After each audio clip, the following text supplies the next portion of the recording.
Memandang orang soleh menghasilkan buah, kata Habib Soleh.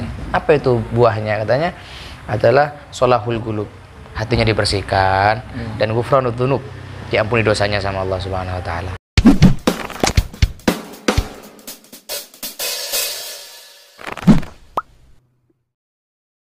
Assalamualaikum warahmatullahi wabarakatuh. Masih stay tune di channel YouTube Ar-Rufa Official. Kali ini saya sengaja bersilaturahim datang kepada salah satu guru saya, juga sahabat saya. Beliau adalah Habib Abdullah bin Ahmad bin Abdullah bin Saleh, titik daripada Habib Soleh. Dan beliau ini salah satu orang mentor saya ketika beliau ada di Yaman, dan salah satu senior saya, dan ibaratnya selalu membimbing saya. Saya berterima kasih juga kepada beliau. Dan beliau ini saya main ke sini ini agak sedikit tarik ulur karena jadwal beliau ini sangat padat ibaratnya. Masih kuliah, masih ngasuh keluarga, dan juga jadwal pengajian yang padat merayap lah ibaratnya. Nggak berhenti-berhenti sampai puasaan ini sepertinya. Puasa ketemu puasa. Ya, ketemu puasa. Ibaratnya rihlahnya sangat wah sekali lah ibaratnya. Langsung saja kita akan menyapa-nyapa kepada beliau dan bertanya-tanya kepada beliau. Assalamualaikum Habibana. Waalaikumsalam warahmatullahi wabarakatuh. Kaifa halukum, bagaimana? Alhamdulillah bekhair. Ya'unillah, Masya Allah. Gimana antum bekhair, Gus ya? Alhamdulillah sehat, Bu. Jadwal ini masih terus berjalan, Bu. Jadwal alhamdulillah kayak seperti mengajar di pondoknya Habib Nizar seperti biasa, kemudian dakwah juga seperti biasa, bekerja seperti biasa, keluarga pun seperti biasa, jadi tetap lanjut seperti biasanya, alhamdulillah. Saya sering kadang melihat antum itu, jenengan itu biasanya di daerah ini dakwahnya sangat padat merayap sekali lah ibaratnya. Iya.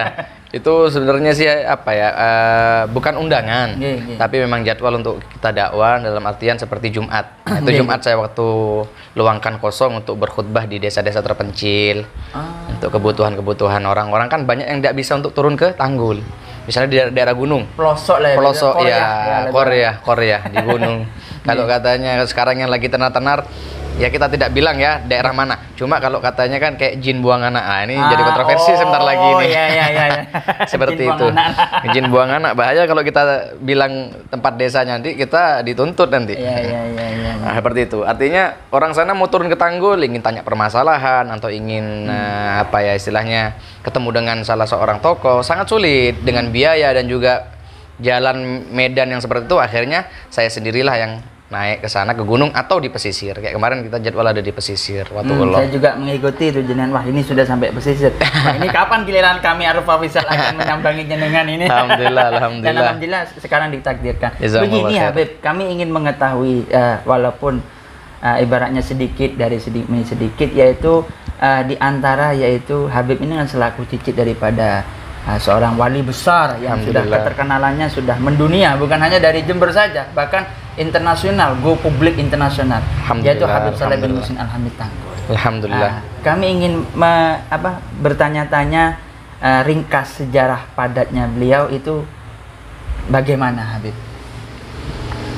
Pertama yang saya ketahui tentang Habib Soleh dari membaca manakib ya pertama, dan juga langsung saya terjun ke tempat kelahiran beliau yang ada di Wadi Ahmad. Kalau yang dari manakib disebutkan Habib Soleh bin Muhsin Al-Hamid ini usianya awal untuk yang hijrah. Jadi Habib Soleh kelahiran Yaman, kelahiran Hadramut, bukan asli kelahiran Indonesia. Beliau hijrah di umur 26 tahun, masih remaja. Kalau kita umur 26 tahun masih main Mobile Legend. Kalau kamu usia berapa kamu? Habib Soleh bin Muhsin Al-Hamid di umur 26 sudah hijrah beliau ya. Tapi setelah menempuh ilmu yang ada di Yaman sana. Boleh tahu di antara guru-gurunya beliau itu siapa, Bib? Di antara guru beliau Habib Soleh bin Muhsin Al-Hamid yang ada di Hadramut Yaman, beliau pernah mengaji Al-Qur'an. Pernah memperdalam ilmu Al-Qur'an, tajwid serta tafsirnya. Itu di Syekh Said Al-Mudhij. Itu yang ada di manakib. Syekh Said Al-Mudhij ini termasuk ulama besar di zamannya dan di daerah situ, kiainya. Kemudian untuk talaki ilmu fikih, talaki ilmu akhlak, lagi ilmu tasawuf, itu beliau belajar kepada ayahnya. Yang notabene beliau Habib Muhsin adalah kiainya orang sana, bahasanya kita. Alim, alama, orang sufi, Masya Allah, wali di kota di desa Kheraibeh namanya. Kheraibeh. Alhamdulillah saya pernah sampai ke sana sama jenengan. Betul. 13 insya Allah 13 ya awal-awal datang. Jadi ibaratnya termasuk kiai kampungnya sana. Kiai kampung sana. Dan kebetulan itu di situ beliau belajar dengan abahnya saat usia masih kecil sampai dewasa. Itu untuk perjalanan sanad ilmunya beliau ya. Hingga waktu kemarin saya sedih sekali ada di YouTube menerangkan tentang Habib Soleh. Bahwasanya beliau Habib Soleh itu katanya ada dia yang bilang itu Habib Soleh orang yang orang Badui. Nggak ngerti buta huruf, katanya begitu. Pakaiannya pakaiannya kusut, pakaiannya kumuh. Itu saya sangat sedih. Beliau nggak tahu langsung siapa Habib Soleh, di mana belajarnya. Sehingga saya sangat sedih sekali ada orang yang men-statement seperti itu tentang Habib Soleh. Nah, saya sendiri tanya di tempat sana dengan di tempatnya Habib Alwi bin Muhammad bin Mahdi. Kita terkenalnya Habib Alwi bin Mahdi, termasuk Imam Jami' di sana. Alhamid beliau Imam Jami' dan juga kiai di sana juga bahasanya kita ya. Kiai kampung lah. Kiai kampung beliau di situ. Cerita tentang Habib Soleh, beliau orang yang soleh, orang yang alim. Abahnya Habib Muhsin itu orang yang masya Allah mendidik Habib Soleh serta putra putrinya begitu. Nah, jadi beliau tuh yang saya dapat dari Habib Mahdi bin Muhammad bin Alwi. Habib Alwi bin Muhammad bin Mahdi, terkenalnya Habib Alwi bin Mahdi. Beliau bercerita dulu Habib Soleh ini sebelum hijrah ke Indonesia bersama dengan kakaknya Habib Abu Bakar. Beliau punya abang, kakak Habib Abu Bakar. Itu abangnya ada di mana itu? Ada di Mukalla. Nah, jadi saya sekarang menimba ilmu. Betul, Ahqaf ya? Bukan, di Syekh Ba'atiyah. Ya, Syekh Muhammad Ali Ba'atiyah. Itu di mana ribat apa? Syafi'i ya? Iya, Imam Syafi'i, ribat Imam Syafi'i. Jadi beliau itu sama kakaknya lagi istilahnya berdagang, cari kasab ya. Berdagang di kota Mukalla waktu itu. Datanglah surat dari Wadi Ahmad. Datang surat memberi Murasalah ya, datang surat dari Wadi Ahmad. Soalnya jauh dari Wadi Ahmad ke Mukalla. Kalau kita perjalanan mobil itu kita berangkat pukul 6 atau pukul 7 pagi, nyampe sana sore jam 4 jam 5. Jadi berapa jam sudah sore. Jadi apalagi naik onta. Iya, pada zaman tersebut katanya sekali ada mobil. Katanya berkilo-kilo udah berhari-hari. Murasalah nyampe itu surat dibaca sama kakaknya. Ternyata surat kabar itu mengatakan, atau bukan surat kabar, afwan, risalah surat itu memberitahu bahwasanya innalillahi wa inna ilaihi rajiun intaqala ila rahmatillah al-Habib Muhsin, yaitu abah dari Habib Soleh. Berarti beliau ditinggal masih ibaratnya masih muda. Masih remaja ditinggal sama Habib Muhsin. Sampai beliau usia 40-an lah ibaratnya. Setelah usia remaja ya sekitar 20-an kata Habib Alwi bin Mahdi. Setelah itu Habib Soleh diajak pulang sama kakaknya, Habib Abu Bakar. Ya Soleh, ayo kita pulang kembali lagi ke Wadi Ahmad. Namun pada saat itu Habib Soleh menolak. Katanya bilang, kakak, antum enak ada keluarga, punya anak, punya istri. Kalau anak sudah sendiri. Ya betul, ada kakak, ada adik, ada cuma cuma anak ingin menuju dakwah ke Indonesia, ingin ke sepupu saya namanya Habib Muhsin. Sama ibaratnya gitu ya. Habib Muhsin bin Abdullah Al-Hamid yang sudah nyampe duluan di Indonesia. Katanya dulu gitu. Saya juga pernah mendengar bahwa Habib Soleh ini dulu sebenarnya bukan di Tanggul, Bibnya. Bukan. Pertama kalinya. Bukan. Jadi setelah beliau hijrah dengan adiknya juga. Jadi laki-lakinya 3 ini keluarga ini Habib Soleh. Pertama Habib Abu Bakar. Abu Bakar Al-Hamid. Iya. Kedua Habib Soleh. Di tengahan. Ya, ketiga Habib Abdullah, adiknya Habib Soleh. Nah, jadi beliau 3-3-nya ini adik kakak, tapi lain ibu. Kalau Habib Abu Bakar ini uminya Syarifah bangsa Al-Kaf. Kalau Habib Soleh sama Habib Abdullah bangsanya Al-Abud, termasuk dari keluarga Al-Amudi, masyayikh. Saat Al-Amudi. Iya, dari masyayikh ya. Dari masyayikh. Kemudian berangkatlah dari Mukalla 2 orang ini naik kapal sehingga Habib Abdullah nyampe ke India dulu, pasti tidak mungkin langsung ke Indonesia, ke India. Gujarat ibarat katanya orang-orang sejarah kan, Gujarat dulu. Di India turunlah Habib Abdullah. Dan Habib pasti kan sebulan dulu. Mungkin cari kerjaan dulu kah, cari kasab atau apa lain-lain di situ. Turunlah di situ berdua Habib Abdullah dengan Habib Soleh. Waktu berberangkatan lagi ke Indonesia kapal, Habib Abdullah tidak mau berangkat sudah. kecantol orang India. Oh, Aca Merik ini. Saya husnudzonnya mungkin Syahrukh Khan itu termasuk keturunannya. Geng. Syahrukh Khan atau Amir Khan, Salman Khan dan lain sebagainya lah. Intermiso ya, intermiso. Terus Saya bilang, oh Habib Abdullah nih kadang mungkin kecantol orang India ini saya. Akhirnya ya sudah Habib Soleh sendiri berangkat. Oh, gak sama kakaknya berarti? Enggak, kakaknya tetap di Mukalla. Menetap di sana. Jadi hijrah sama adiknya Habib Abdullah. Nah, Habib Abdullah turun. Berdua. Iya. Abdullah di India tidak mau naik lagi, Habib Soleh naik berangkat ke Indonesia. Sendiri ya? Iya. Di Jakarta sebentar, kemudian langsung ke Lumajang. Di Tempe. Katanya yang paling lama itu di Lumajang gitu. Iya. Daripada di Tanggul sendiri. Iya. Oh, yang lama di Tanggul, maksudnya daripada di Jakarta dari Lumajang. Jakarta persinggahan, agak lama, 1 bulan, 2 bulan mungkin langsung ke Lumajang. Nah di Lumajang inilah menikah Habib Soleh dengan seorang wanita Madura. Berkebangsaan Madura bahasanya masuk Madura, namanya Hubabah Khomsiyah. Hubabah Khomsiyah ini anak seorang orang soleh yang ada di Tempe begitu. Ibaratnya ustadznya orang Tempe. Kiainya orang Tempe. Kalau dulu kan pondok besar kan jarang. Masa kalau kiai langgaran kan banyak. Nah, beliau tokoh masyarakatnya. Tokoh masyarakat menikah di situ mempunyai anak Habib Abdullah, kakek saya Habib Muhammad, kakek istri saya. Oh, berarti antum dengan Ipa ini sepupu ya, Beb? 2 pupu. Oh, 2 pupu. Iya. Nah, kemudian juga punya anak satu lagi Hababan Nur. Oh, Baban Nur. Meninggal sudah Hababan Nur lama. Habib Soleh. Ya, Habib Soleh di sana juga di Tempe termasuk salah satu tokoh juga, dan kemudian beliau khidmahnya luar biasa dengan mertuanya. Sehingga yang kita terkenal katanya kan menggali sumur di sumurnya Tempe, katanya Wakila, saya mendengar juga katanya bisa di antara salah satu bukti karomahnya beliau yaitu mampu menyembuhkan atas izin Allah, qadarullah-nya, wasilahnya, ibaratnya seperti itu. Dan ini lagi Beb, wadifah Habib Soleh yang jarang kita ketahui. Di antaranya Habib sendiri kan pernah mendengar dari saudara-saudaranya, bahkan paman-pamannya jenengan. Wadifah Habib Soleh yang tidak pernah ditinggalkan, salah satunya di antaranya itu apa, Habib? Wadifah Habib Soleh ini tidak pernah ditinggalkan, di antaranya sholawat sama Nabi Muhammad. Tapi pertama sholat ya, sholat Habib Soleh sering menegur atau sering mengingatkan siapapun harus sholat 5 waktu. Sholat 5 waktu, itu Habib Soleh. Kemudian di antara wadifahnya Habib Soleh juga sholawat tidak pernah absen dan ngaji Al-Quran. Itu yang ditekuni setiap harinya sama beliau. Nah, itu untuk masalah keseharian beliau dan lain-lain, beliau itu orangnya, Habib Soleh ini yang saya dapat dari abah saya Habib Ahmad, dulu masih kecil karena cucu pertama. Cucu, masih digendong abah saya itu. Habib Soleh ini kalau setiap jam 3 malam sebelum fajar, Habib Soleh itu dulu di depan rumah Habib Soleh ada sumur katanya. Sumur, jadi bukan masih kumpuan tapi nimba.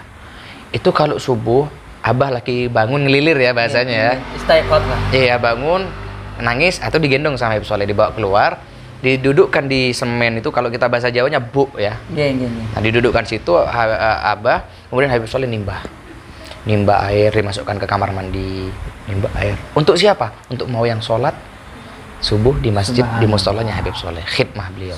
Habib Soleh sendiri loh itu ya. Bukan nyuruh santri atau nyuruh, Habib Soleh sendiri. Padahal beliau itu kalau ibaratnya pada waktu itu banyak santri lah ya. Banyak santri jamaahnya. Beliau kan tidak mau menerima santri. Saya pernah mendengar katanya juga dari saudara-saudaranya ayah saya, karena beliau tuh nggak mau menerima santri katanya. Masya Allah. Gitu. Sebenarnya bisa nyuruh orang tuh, beliau pengen khidmah sendiri. Nah, khidmah seperti inilah yang ikut daripada kakeknya, yaitu Syekh Abu Bakar bin Salim. Syekh Abu Bakar bin Salim kan dalam satu manaqibnya beliau yang mengisi kamar mandi dari Inat sampai ke Tarim. Untuk pernah dengar ya manaqibnya ya? Saya bukan hanya pernah dengar, punya kitabnya Agral Jawahir. Naam. Betul. Jadi untuk orang yang mau sholat, yang berwudu, dan juga untuk hewan keledai pun yang mau minum disediakan sama Syekh Abu Bakar bin Salim. Nah, Habib Soleh begitu setiap harinya. Syafakohnya sangat begitu. Syafakohnya, sayangnya beliau begitu, Masya Allah Habib Soleh. Jadi di antara kesehariannya berkhidmah kepada umat Islam seperti itu. Dan mungkin Beb, salah satunya saya juga pernah mendengar ini dari benar apa tidak nih. Katanya wadifah salah satunya di antaranya beliau itu adalah sering membaca kalimat tauhid 70.000. Apa benar itu? Kalau yang Al-Fakir dengar salah satu wiritannya. Yaitu selain sholawat mansub yang terkenal itu, dan juga kalimat tauhid itu. Pastinya ya, kalau kalimat tauhid pastinya Habib Soleh pasti mengamalkan. Cuma untuk jumlah adat berapanya kita belum ma'dudnya ya, terhitung belum pernah Al-Fakir dengar. Mungkin mungkin kurang dengarnya Al-Fakir dari paman-paman atau siapa, belum cerita. Cuma Habib Soleh pernah berkhulwat, dan di dalam khulwatnya beliau mengatakan, saya ini menyibukkan diri dalam khulwatku ini yang sholat pasti ya, ngaji Al-Quran dan membaca Dalailul Khairat. Menghatamkan Dalailul Khairat itu yang beliau tekuni dan berkhulwat. Dan kalau nggak salah beliau ini muridnya Syekh Habib Abu Bakar Segaf Gresik. Nah, beliau itu termasuk bertabarruk dengan Al-Habib Abu Bakar bin Muhammad As-Segaf Gresik. Nah, pemilik sholawat Qamaril Wujuh. Nah, Qamaril Wujud. Nah, bahkan pertemuannya Masya Allah dengan Habib Abu Bakar pertama kali. Jadi pertama kali beliau dengan Habib Ja'far bin Syekhona Segaf Pasuruan. Mertua daripada Habib Taufik. Nah, itu masuk kakek. Oh, kakek nggih. Oh, masih kakeknya? Kakek dari Umi. Oh, nggih.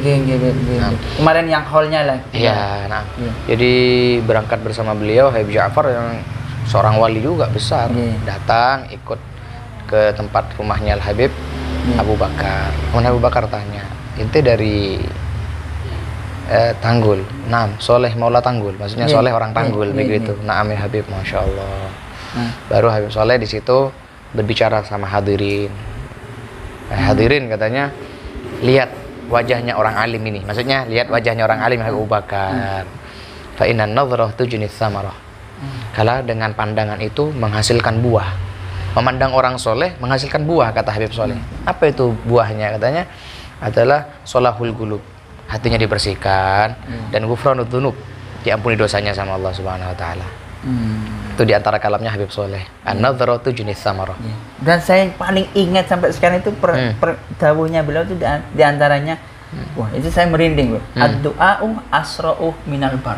Naam, doai. Pernah percakapan seperti itu ditanyakan sama Habib Hamid. Habib Hamid biasanya Habib Soleh. Ditanya, "Ya Habib, apa sih rahasianya doamu ini kok selalu dikabulkan sama Allah?" Nah, ini kita harus tahu sebabnya dulu. Kenapa kok maksudnya doa yasbikul barak. Doaku mendahului kilat yang menyambar. Apa sih rahasianya? Itu kita harus tahu rahasianya. Kan kadang kalau orang kan sekarang melihat wali itu, oh hebat bisa terbang, oh wali ini begini, oh wali ini begini. Kan lihat itu saja, tidak melihat bidayahnya. Tidak melihat awalnya bagaimana sih, ijtihadnya bagaimana sih, awal-awal kesungguh-sungguhannya wali ya kan. Habib Soleh itu ternyata beliau ditanya seperti itu oleh Habib Hamid yang besan sendiri. Beliau mengatakan, "Aku tidak pernah membuat Tuhanku murka. Saya tidak pernah membuat Allah murka atau marah." Artinya Habib Soleh taat sama Allah, mengerjakan apa yang diperintah, jauhi apa yang dilarang oleh Allah Subhanahu wa taala. Itu Habib Soleh Muhsin Al-Hamid. Makanya bilang beliau, doaku seperti kilat yang menyambar atau mendahului kilat yang menyambar. Begitu Habib Soleh Muhsin. Mungkin salah satu karomahnya yang Habib ingat sampai sekarang dari ayahnya Habib sendiri, yaitu selaku cucu daripada ini. Salah satu mungkin satu saja, salah satu bentuk karomahnya Habib Soleh diantaranya apa? Ada mungkin cerita yang pernah langsung antum dengar dari ayah beliau. Dari ayah saya, dari abah. Ayah jenengan. Abah saya pernah waktu ke Jakarta dengan saya pernah bercerita, dulu nak di sini ada, di kampung apa saya lupa. Di sini pernah nak dulu ada orang punya anak kecil. Anaknya itu tidak bisa bicara. Umur sudah 6 tahun, 7 tahun, tidak bisa bicara. Apa bahasanya? Terlambat bicaranya dan bahkan bisa dikatakan bukan terlambat lagi ya. Begitu, tidak bisa ngomong. Pilu lah bahasanya. Kalau pilu masih jelas bisa ngomong. Tapi ini kayak seperti bisu, bui gitu bahasanya kita ya. Bisu. Akhirnya datang ke Tanggul, minta doa sama Habib Soleh, naik mobil waktu itu. Datang ke Habib Soleh, minta doa sama Habib Soleh, dikasih barokah ludahnya. Entah ditiup apa dikasih barokah ludah, wallahu alam, tapi katanya bahasanya dikasih barokah ludahnya Habib Soleh. Itu langsung bisa bicara. Langsung bisa bicara. Ini siapa? Ayah, abah katanya. Abah saya katanya anak kecil ini. Langsung orang tuanya nangis dipeluk. Jadi waktu perjalanan pulang, nih kata abah saya cerita, waktu perjalanan pulang, soalnya orang tuanya cerita sama abah saya. Perjalanan pulang dari Tanggul ke Jakarta, setiap anak itu melihat sesuatu yang dia ingini daripada mainan atau makanan, saya minta itu, saya minta itu langsung dibelikan sama bapaknya. Dari saking senengnya. Itu anak itu dari kecil ya bisa ngomong sampai usia besar, untuk 7 tahun. tidak bisa ngomong. Keterlambatan berbicara. Iya, lah. berkat karomahnya Habib Soleh. Di antaranya lagi yang saya pernah dengar cerita abah saya dulu, ada seorang lumpuh tentang Habib Soleh. Ini dari abah saya juga. Orang lumpuh itu tidak bisa jalan, sehingga waktu itu minta berobat, karomah Habib Soleh ya, minta doakan supaya sembuh dari lumpuhnya. Bawa sekresek uang. Kemudian Habib doakan, ini hadiah buat Habib, dan ini saya sakit lah bahasanya, orang tua saya sakit begini-begini, tolong didoakan supaya bisa jalan sembuh. Kata Habib Soleh, nyuruh daripada khadimnya yang khidmah sama Habib Soleh. Di antaranya yang khidmah adalah Pak Man, di sini ada. Ambilkan bensin, belikan bensin, saya belikan. Hah? Kata Habib Soleh, dibelikan bensin. Ya kan? Ini orang kalau kita dibilang belikan bensin mungkin wah mau dibakar saya ini kan begitu ya. Tapi enggak, ini belikan bensin. Itu sangat-sangat Nggak masuk akal, nggak masuk akal kan? Rasional. Kita mau diapakan bensin ini kan? Ceritakan ke Wahabi, godek-godek jenggotnya. Ada nanti cerita Wahabi yang nggak percaya sama Habib Soleh, bakal ada nanti. Jadi ceritakan sama Abah. Terus. Habis gitu kresek uang ini ditaruh di pojok sama siapa namanya Habib Soleh. Dan ini yang pakai kursi roda tetap tidak bisa jalan kan? Sudah dibelikan bensin, terus kemudian di kresek itu bensin dituangkan di uang. Kemudian ambil korek, katanya orang, loh Habib mau ngapain? Ini semua saya bakar uang ini. Langsung berdiri dari kursi roda, langsung diambil. Jangan Habib, ini hadiah buat antum, katanya. Subhanallah, ya Allah. Loh, ini ente bisa jalan, katanya tidak bisa jalan, katanya Habib Soleh. Berarti uangnya yang mau dibakar. Mau dibakar uangnya saya. Kalau saya uangnya yang diambil. Itu beda Ya Habib Allah. Soleh. Kalau kita kan beda.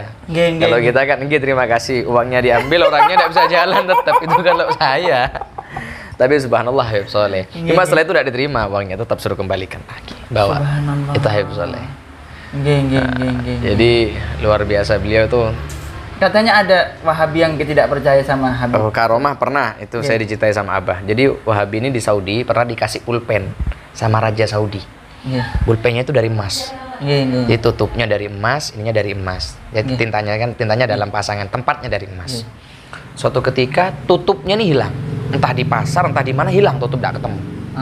Dicari-cari tidak ketemu. Akhirnya kita dulu ini dengan beberapa masyayikh ya, habaib dengan beberapa masyayikh yang bukan habaib, yang bangsa-bangsa seperti Basyarahil, seperti Mbak Sumbul dan lainnya, itu kita dulu berteman.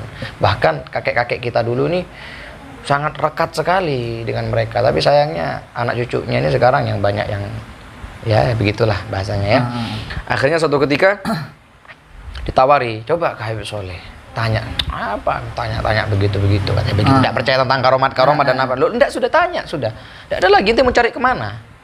Pulpen tutup dari Raja Eman, dari emas apa, dan hadiah dari Raja lagi katanya. Akhirnya dengan berat hati dan dengan tidak kepercayaan berangkat ke Habib Soleh. Nyampe, assalamualaikum Habib, tutup pulpen saya hilang Habib, mungkin jenengan tahu. Langsung diambilkan di bajunya Habib Soleh. Ini kayak gini katanya. Subhanallah, ini Habib, ini tutup pulpen saya katanya. Langsung dari situ percaya dengan karomat para aulia, dengan keramatnya Habib Soleh khususnya. Salah satu hadis Nabi yang Habib sendiri, yaitu Habib Abdullah sendiri, yaitu sangat terngiang-ngiang yang ingin disampaikan oleh beliau ke netizen lah ibaratnya. Salah satunya yaitu apa gitu? Kalau tentang hadis Nabi Muhammad SAW tentang para wali ya, dalam artian orang mukmin, orang Islam, katanya Nabi Muhammad SAW, ittaqu firasatal mu'min fa innahu yanzuru binurillah. Hati-hati firasatnya orang mukmin, firasatnya orang soleh. Artinya kalau nasihat mereka bilang jangan lakukan, jangan pernah dilakukan. Jaga hati di hadapan para wali. Ini kalau katanya ulama begini, kalau engkau ada di hadapan orang wali, jaga hatimu. Jangan nantang-nantang, jangan minta buka aibmu. Oh, saya ngetes kah ini bisa kasyaf, enggak, jangan. Hati-hati. Ya itu di hadapan banyak terjadi sekarang itu. Jangan ngetes-ngetes bahasanya begitu di hadapan para orang soleh, orang wali. Cukup bertabarruk dan minta barokah seperti Habib Soleh. Habib Soleh banyak minta barokah kepada orang-orang sepuh, kepada orang para wali-wali banyak Habib Soleh. Di antaranya Habib Abu Bakar. Di antaranya pertama Habib Ja'far bin Syekhuna Segaf. Itu termasuk minta barokah ke beliau. Terus minta barokah ke Habib Abu Bakar, Muhammad Segaf. Terus minta barokah juga ke Habib Husin Jombang Al-Haddad. Husin bin Al-Husin. Bukan Habib Husin Haddad Jombang. Husin bin Al-Haddad. Bukan daripada Habib Ali bin Thohir Al-Haddad. Bukan. Habib Husin Jombang Al-Haddad. Termasuk tabaruk dengan beliau. Minta doa, minta apa. Jaga hati di hadapan para wali. Di hadapan sultan, di hadapan umaro, itu jaga lisan. Jangan sampai lisan kita kotor, ngatai mereka apa, jangan, itu sudah cukup. Doakan saja begitu bahasanya. Ala kulli hal, begitulah kalau firasatnya orang mukmin. Janganlah kita sabar orang soleh itu jangan sampai tes ngetes ya, dan apa-apa jangan sampai begitu. Mungkin ini Beb, sedikit quote dan motivasi lah untuk para milenial sekarang agar ya ibaratnya semangat dalam ibadah, walaupun lah putus cinta, gak diterima, ambil lamarannya ditolak, lah ibaratnya sudah nembak ini gini. Mungkin Beb, mungkin quote-nya untuk bisa semangat ibadah lagi itu gimana Beb? Gitu. Quote-nya saya, sibukkan diri untuk beribadah kepada Allah Subhanahu wa taala, itu intinya. Kalau tidak bisa sibukkan diri beribadah kepada Allah, berkhidmahlah.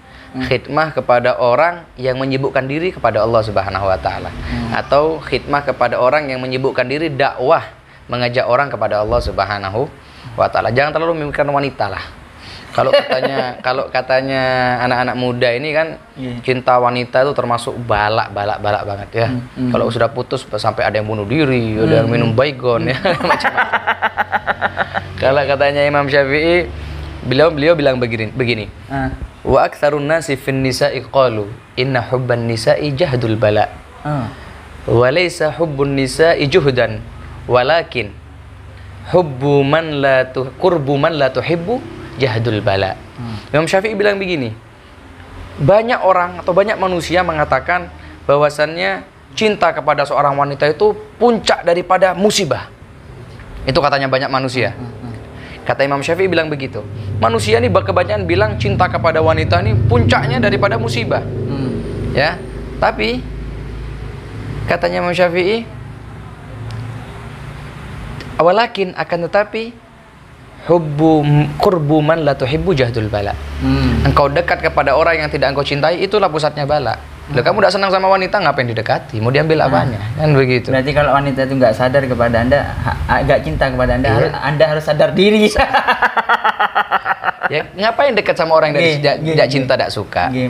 Memperjuangkan orang yang nggak berjuang untuk Anda. Nah, memperjuangkan sesuatu yang tidak mau berjuang bersama, buat apa kan begitu?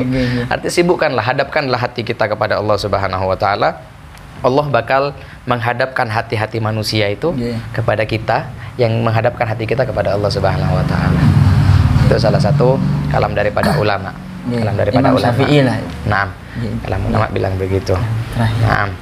Ya, untuk yang terakhir, jangan lupa kepada sahabat Ar-Rufa Channel, jangan lupa untuk mendukung program daripada Ar-Rufa ini, untuk like, komen, share, dan subscribe channel ini. Dukungan Anda berarti bagi kami untuk melancarkan dakwah kita kepada Allah Subhanahu wa taala. Pemaparan beliau itu yang sangat singkat, padat, berisi, dan ilmunya banyak. Ilmunya daging semua ini, saya rasa. Kiranya daging ayam nih.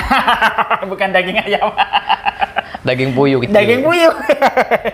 Itulah pemaparan beliau yang singkat, padat, jelas, dan sangat ibaratnya bermanfaat sekali bagi kehidupan kita sehari-hari. Kiranya itu saja yang bisa saya sampaikan, kurang lebihnya saya mohon maaf. Wabillahi taufik wal hidayah, walidawal inayah. Assalamualaikum warahmatullahi wabarakatuh. Waalaikumsalam warahmatullahi wabarakatuh.